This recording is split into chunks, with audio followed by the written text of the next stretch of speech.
Good evening students. जैसा कि आप स्लाइड में देख सकते हैं कि लिखा हुआ है कि पल भर का क्रोध यानी गुस्सा हमारे पूरे भविष्य की दिशा मोड़ सकता है। सबसे ऊपर क्या लिखा है? आदर्श विद्यार्थी के गुण। एक आइडियल स्टूडेंट्स में, एक आदर्श विद्यार्थी में हम बहुत से गुणों की अपेक्षा करते हैं कि इसमें ये बातें होनी चाहिए।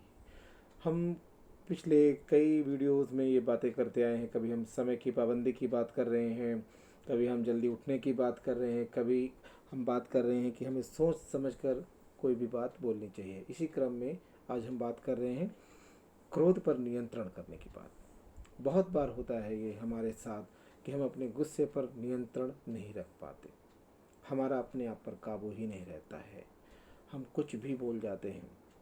ज़रा सोचिए, गुस्सा जो होता है, अगर आप उस पर नियंत्रण ना रखें तो आपका जो भविष्य है चौपट हो सकता है, यानी अंधकार में हो सकता है। आपने अपने जीवन में जो योजनाएं बनाई हैं, प्लानिंग की है, बड़ी बड़ी सब बड़े बड़े सपने देखे हैं कि हम ये करेंगे, हम वो करेंगे, वो आपके सपने टूट सकते हैं।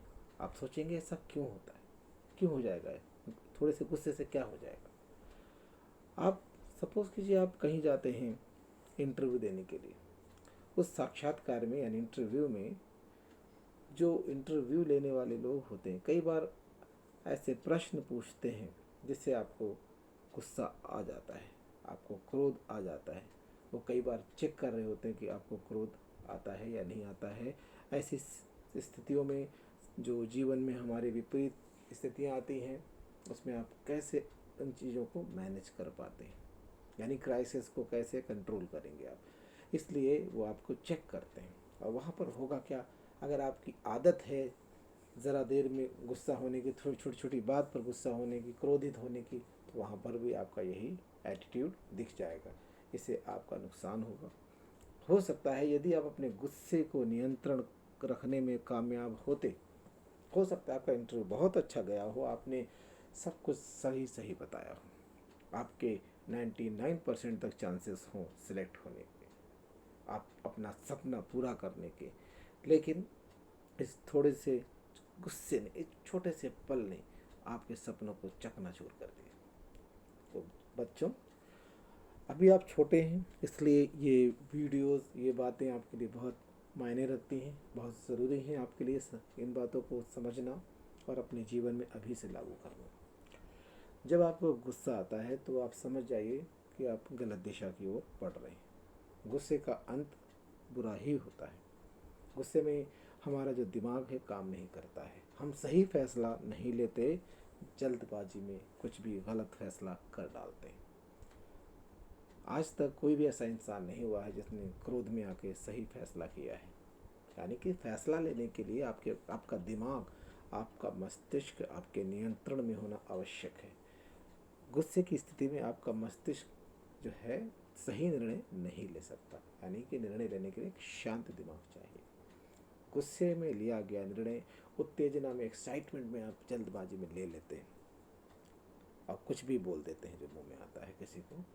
और हो सकता है उस छोटी से दो शब्द ही अगर आपने मुंह से निकाले हों, आप देखिए उसकी इतनी, आपकी छवि जो है उससे इतनी बुरी बन जाती है कि आप लाख कोशिश करने के बाद भी, आप बहुत कोशिश करते हैं अपनी गलतियों को सुधारने की, लेकिन वो बात नहीं बनती है, पहले वाली बात नहीं होती।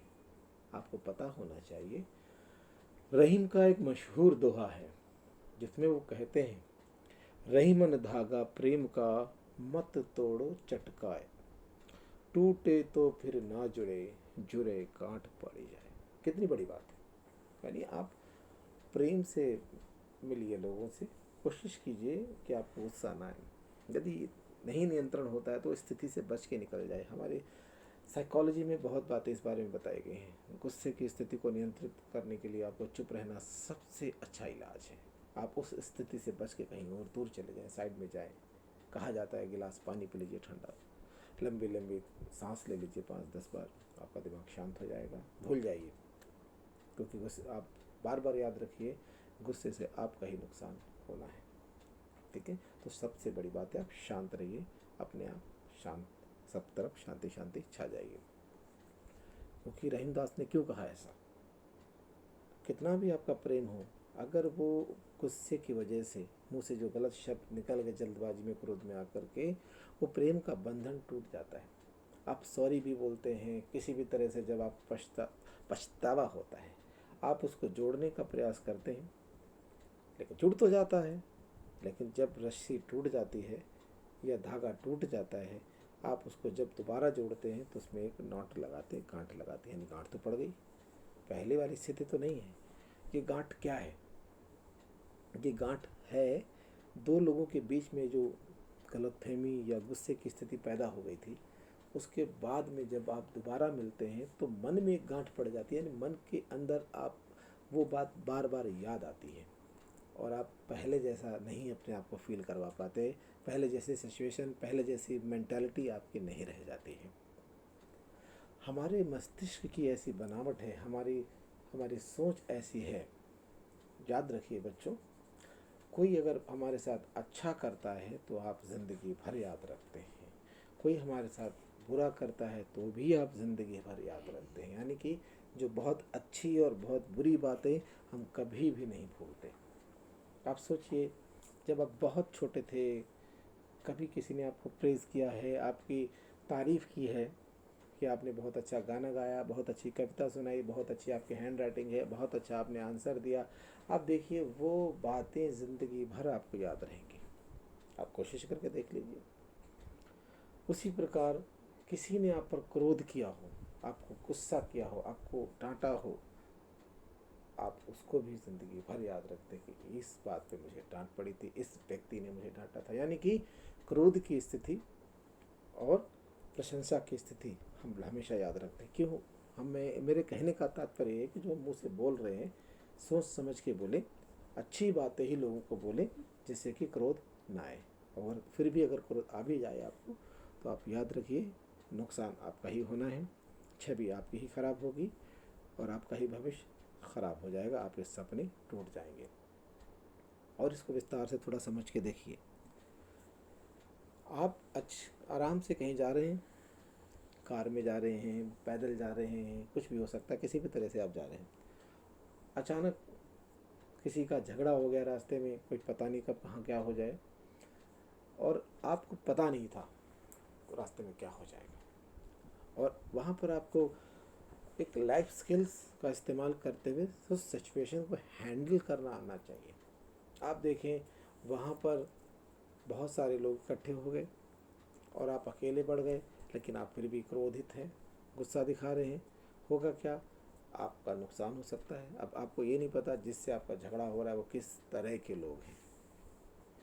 अब आपको उन सिचुएशन से निकलना आना चाहिए। वहाँ पर अगर आप क्रोध दिखाएंगे तो आप तो अकेले हैं, वहाँ पर आपको किसी भी तरह से स्थिति को संभालना आना चाहिए, चाहे आप सॉरी बोलिए या कुछ बोलिए, क्योंकि सबसे बड़ी प्राथमिकता है अपने आप को वहाँ पर प्रोटेक्ट करना। वहाँ जब आप अकेले हैं और वहाँ पर बहुत सारे लोग हैं, वहाँ पर फिर आप समझिए आपको अपनी बुद्धि का इस्तेमाल करके सबसे पहला काम क्या करना होगा, आप उस सिचुएशन से निकल के बाहर आइए, घर आइए। उसके बाद आपको लगता है कि कुछ करना है तो अपने परिवार के लोगों से चर्चा कीजिए, उसके बाद ही आप कुछ निर्णय लीजिए।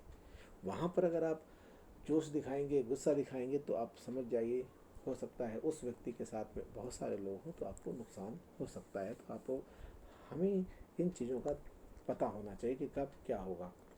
हर जगह आप क्रोध दिखाएंगे, आप सोचिए अगर वहाँ पर आप क्रोध दिखाएंगे तो आपके शरीर को नुकसान हो सकता है, झगड़ा हो सकता है, मारपीट हो सकती है, आपके जान को भी खतरा हो सकता है। तो आपको वहाँ पर अपनी बुद्धि का इस्तेमाल करते हुए सबसे पहले अपने आप को बचाना है। उसी प्रकार जैसा कि मैंने बताया कि कहीं भी आपसे कुछ पूछा जा रहा है, किसी ने कुछ पूछा है और उसके हाथ में ही आपका पूरा भविष्य है, वहाँ पर भी आपको बहुत सोच समझ के जवाब देना पड़ेगा ताकि आप अपने सपनों को पूरा कर सकें। तो ठीक है बच्चों, मुझे लगता है मैंने बहुत सारी बातें आपको बता दी, लेकिन मेरे बताने का कोई फ़ायदा नहीं यदि आप उसको अपने जीवन में लागू ना करें। क्रोध की स्थितियाँ हमारे जीवन में बार बार आती हैं, शायद ही कोई व्यक्ति है जिसको क्रोध ना आता हो, लेकिन क्रोध को मैनेज कैसे करना है, अपने गुस्से को मैनेज करना है, ये स्किल्स है, आपको ये आनी चाहिए। यदि आपके अंदर ये स्किल्स आ गई तो आप बड़ी से बड़ी समस्याओं से भी हंस कर के निकल जाएंगे, आसानी से निकल जाएंगे और दूसरों को भी सलाह दे पाएंगे, दूसरों को भी उनसे निकालने की आपके अंदर कला आ जाएगी। तो ये बहुत ज़रूरी है। ठीक है बच्चों, तो जो मैंने कहा है उसको अपने जीवन में लागू कीजिए, क्रोध को शांत कीजिए। क्रोध आए तो उसे बचने के जो मैंने रास्ते बताए हैं, और अपने बड़े बुजुर्गों से भी बात कर सकते हैं, माता पिता से भी इस बारे में डिस्कस कर सकते हैं। मुख्य उद्देश्य हमारा यह है कि हम क्रोध से बचें, क्योंकि क्रोध से आज तक किसी का भला नहीं हुआ है। इस क्रोध ने ही पूरी महाभारत करवा दी। ठीक है बच्चों, तो क्रोध का अंत बुरा ही होता है, इसलिए हमें क्रोध से, गुस्से से अपने आप को बचा कर रखना होगा। ठीक है, तो इसके साथ ही आज का वीडियो यहीं पर समाप्त करते हैं। आशा है कि आप मेरी बात को समझ गए होंगे। यदि आपको मेरी बातों से आप संतुष्ट हैं, आपको लगता है कि आपकी बातें आपके काम की हैं, आपके जीवन को बदलने की क्षमता रखती हैं, तो आप इस ज्ञान को आगे तक पहुंचाइए, अपने दोस्तों के साथ इसको शेयर कीजिए, इस चैनल को लाइक कीजिए, सब्सक्राइब कीजिए। अब सब्सक्राइब करने का मतलब ये है बच्चों कि कई बार हम भूल जाते हैं कि हमें कुछ देखना है, कुछ काम की बातें हैं। तो जब सब्सक्राइब होता है तो आपके पास उसका नोटिफिकेशन आ जाता है, आपके पास मैसेज आ जाएगा, जैसा कि आप जानते हैं कुछ नई बातें आपके पास आ जाएंगी। तो इसलिए अब हम आगे देखते हैं। जैसा कि मैंने आपको बताया कि वीडियो देखने के लिए आपका धन्यवाद। लाइक करें, दोस्तों के साथ इस वीडियो को शेयर करें और सब्सक्राइब करें, क्योंकि ज्ञान बांटने से बढ़ता है। जैसे मैं आपके साथ अपना अनुभव बांट रहा हूँ, अपना ज्ञान बांट रहा हूँ, उम्मीद है आप भी इस ज्ञान को आगे पहुँचाएंगे, अपने तक नहीं रखेंगे, ताकि उस ज्ञान में आगे बड़े बुजुर्गों के अनुभव जुड़ें और ये ज्ञान अपनी बढ़ोतरी के साथ और आगे बढ़े और ये बढ़ता रहे और लोगों के काम आए, लोगों को एक सही दिशा दिखाने में सक्षम हो सके। धन्यवाद बच्चों।